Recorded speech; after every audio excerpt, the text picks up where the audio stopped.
Hello, chào mừng mọi người đã quay trở lại với Claire Deal. Hôm nay Mai sẽ review kem chống nắng Sunplay Baby Mall SPF 35 PA2+ nha. Chúng ta hãy cùng bắt đầu nào.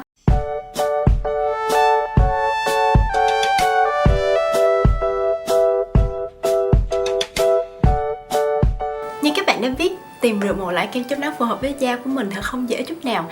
Vì vậy Mai đã quyết định làm một series review tất cả các kem chống nắng Mai từng thử theo 5 tiêu chí sau: thành phần, kết cấu, màu của kem, cảm giác khi sử dụng và giá thành. Với mỗi tiêu chí này Mai sẽ chấm điểm từ 1 đến 10. 1 là quá tệ, 10 là amazing. Và để tiếp tục cho series review kem chống nắng này, hôm nay Mai quyết định review kem chống nắng Sunplay Baby Mall. Trước khi bôi kem chống nắng, mình sẽ làm các bước skincare như thường lệ, bao gồm toner, serum. Bây giờ mình sẽ bôi kem dưỡng nha. Đầu tiên là mình sẽ bôi kem dưỡng PM Moisturizing Lotion của CeraVe ở nửa mặt bên này và kem J1 Jelly Cream ở nửa mặt bên này. Nếu các bạn chưa biết mình hay dùng các sản phẩm gì trong các bước skincare buổi sáng, các bạn hãy xem video skincare buổi sáng của mình nha. Mình để link ở phía dưới. Và bây giờ đã quay lại với kem chống nắng. Đây là một kem chống nắng dạng sữa lỏng, màu trắng, không mùi và rất dễ tìm thấy ở các siêu thị. Em này rất dễ tán lên da và sau khi xoa đều thì sẽ tiệp màu với da, để lại một lớp bóng nhẹ. Mình đã xoa kem chống nắng xong rồi và mình cảm thấy da của mình rất là mềm, rất là ẩm mượt và không hề thấy khó chịu gì hết. Bây giờ mình sẽ làm việc của mình và mình sẽ quay lại vào cuối ngày để check in với các bạn. Bây giờ đã là cuối ngày, mình sẽ chuẩn bị tẩy trang và đi ngủ. Nhưng trước khi đi ngủ chúng ta hãy cùng kiểm tra da nha. Mình thấy da của mình vẫn còn rất là ẩm, rất là mượt y như hồi sáng. Và da mình vẫn còn một lớp hơi bóng nhẹ. Nhưng mà lớp bóng này thì không quá nhiều như một số loại kem chống nắng khác. Và bây giờ chúng ta hãy cùng đo độ nước và dầu trên da ở hai bên da của mình nha. Đầu tiên mình sẽ đo nửa bên mặt mình đã bôi kem PM Moisturizing Lotion của CeraVe. 47,9% nước và 17,5% dầu. Bây giờ mình sẽ đo nửa mặt bên này, mình đã bôi kem J1 Jelly Cream. 44,5% nước và 21,7% dầu. Như vậy là đối với cả hai bên mặt của mình thì lượng nước mất đi một chút xíu, nhưng mà lượng dầu không tăng lên đáng kể, chứng tỏ là kem này có một độ giữ nước khá là ổn. Mình cảm thấy kem này không làm khô da như một số loại kem chống nắng khác, mà cũng không làm quá bí da như rất là nhiều loại kem chống nắng khác mà mình sử dụng. Đầu tiên xét về thành phần. Đây là một kem chống nắng vật lý có chứa kẽm và titan oxide, có khả năng chống tia UVA và UVB. Xét về gốc của kem chống nắng thì kem này có gốc là silicone, với thành phần đầu tiên là cyclopentasiloxane cùng nhiều loại silicone khác. Giống như kem chống nắng Sunplay Super Block mà mình đã từng review trước đây, các loại silicone này kết hợp với nhau để tạo nên một kết cấu lỏng nhưng hơi trơn trượt một chút khi mà mình vừa mới bôi lên da.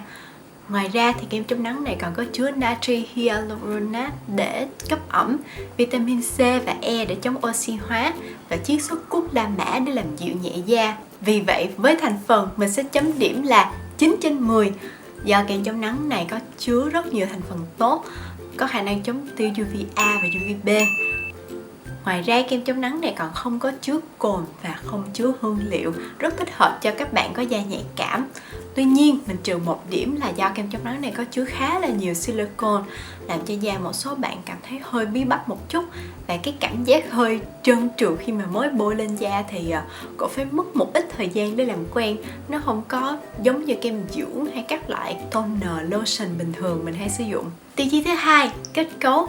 Kem này có kết cấu rất lỏng, rất dễ tán, và sau khi thoa lên da, kem này sẽ không thấm vào da ngay mà sẽ để lại một lớp hơi bóng và hơi trơn trên da. Lớp này sẽ nằm trên da cả ngày dài. Vì vậy với kết cấu mình sẽ chấm điểm là 9/10. Tiêu chí thứ ba, màu của kem chống nắng. Kem này mặc dù có màu trắng nhưng không làm da tone up, cũng không làm trắng da. Sau khi bôi lên da, kem này sẽ tiệp vào màu da, nhìn như là không bôi gì hết. Vì vậy với tiêu chí là màu của kem chống nắng này, mình sẽ chấm điểm là 10/10.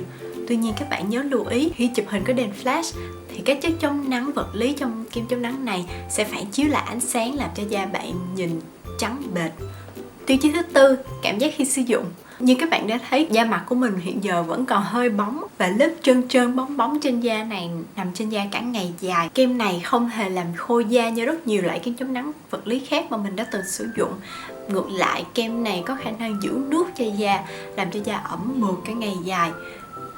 Đối với da khô, mình cảm thấy rất là hài lòng với kem chống nắng này. Tuy nhiên, mình đã từng đưa kem chống nắng này cho một vài người bạn của mình có da dầu, thì các bạn nói là kem chống nắng làm cho da cảm thấy hơi bí bách một chút. Ngoài ra, do kem chống nắng này được thiết kế cho da nhạy cảm nên mắt của mình không cay và cổ mình không bị ngứa như nhiều loại kem chống nắng khác. Nhưng mình đã từng thử bôi rất nhiều kem chống nắng và kem chống nắng này do không khô nhanh nên là vẫn có một chút xíu chảy vào mắt, làm cho mắt hơi bị khô, hơi bị khó chịu một chút. Vì vậy, đối với tiêu chí cảm giác khi sử dụng, mình sẽ chấm điểm 7/10. Do đối với da mình thì mình cảm thấy ổn, mắt mình thì đôi khi cảm thấy hơi khó chịu. Nhưng đặc biệt là đối với các bạn có da dầu thì các bạn sẽ cảm thấy rất là bí bách khi sử dụng kem chống nắng này. Tiêu chí thứ 5, giá thành. Một chai 30g này thường được bán với giá khoảng 50 đến 80k tùy vào chỗ bán. Mình cảm thấy đây là một mức giá rất hợp lý cho một chai kem chống nắng nhỏ như vậy. Và mình có thể sử dụng chai này trong vòng 1 đến 2 tháng. Vì vậy đối với tiêu chí giá thành, mình sẽ chấm điểm là 10/10.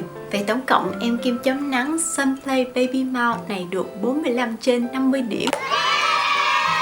Em kem chống nắng này lỏng nhẹ, có giá rất là hợp lý và dễ tán nên sẽ phù hợp cho các bạn có da khô và da nhạy cảm sử dụng hàng ngày. Do kem này hơi bóng và cũng gây cảm giác hơi bí bách trên da một chút nên mình cảm thấy là các bạn có da dầu sẽ không thích hợp để sử dụng kem chống nắng này lắm. Ngoài ra, kem còn để lại một lớp hơi trơn trên da nên mình có cảm giác là nếu như các bạn nào có make up hàng ngày, đặc biệt là các bạn có sử dụng kem nền hoặc là phấn nền, thì lớp phấn và kem nền này sẽ không giữ lại trên da lâu như là sử dụng các loại kem chống nắng khác. Trên bao bì của kem chống nắng này có ghi là kem chống nắng này có khả năng kháng nước.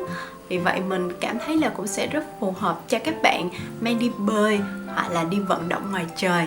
Vì vậy mình sẽ recommend em kem chống nắng này cho các bạn có da khô và da nhạy cảm sử dụng hàng ngày. Cảm ơn các bạn đã xem đến hết video. Nếu các bạn thích video này, nhớ nhấn like, subscribe và rung chuông để nhận được thông báo. Và nếu như các bạn có bất kỳ loại kem chống nắng nào các bạn muốn mình thử, hãy comment phía dưới nha. Chúc các bạn có thật nhiều sức khỏe và bye bye!